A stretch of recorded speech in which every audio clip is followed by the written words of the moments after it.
আসসালামু আলাইকুম বন্ধুরা, আজকে চলে গেছি বিয়ে বাড়ি। বন্ধুর পুচকেকে কোলে নিয়েছি, আমার কোলে আসতে চায় না, শুধু চুমু খায় বলে। পুচকের বাবা কোথায় গেল? পুচকের হ্যান্ডসাম বাবাটা ওই এসে গেছে, ছোট ছোট চুল করেছে, ভালো লাগছে না দেখতে। আবার চলে গেলাম বিয়ে বাড়ি, দেখি লুচি ভাজা হচ্ছে। ওখান থেকে গেলাম ফুচকা স্টলে, গিয়ে দুটো ফুচকা খেলাম। ফুচকায় প্রচুর ঝাল ছিল, ঝাল খেয়ে 3 গ্লাস পানি খেয়ে নিয়েছি আমি, তারপরে ভাত খেতে পারিনি। তারপর আমাদের মাসুম ভাই কোথায় গেল? ওই হ্যান্ডসাম ভাই দাঁড়িয়ে আছে, চশমা পরে আছে, চোখে ইনফেকশন হয়েছে বলে। আমরা বসে গেছি, কেউ বসেছিল না, দুজনেই ছিলাম পাকার তলায়। তারপর শরবত দিয়ে গেল, তারপরে লুচি আর ছোলার তরকারি দিয়ে গেল, তারপরে চলে এলো বিরিয়ানি, একদম চর্বিওয়ালা মাল ছিল। তারপরে বিরিয়ানি খেতে খেতে আমরা একটা আলোচনা করছিলাম। তারপরে বিরিয়ানি খাওয়ার পরেই দিয়ে গেল চাটনি।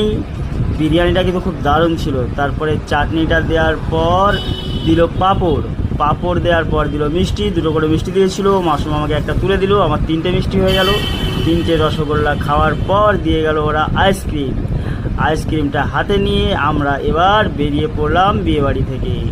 ধন্যবাদ বন্ধুরা।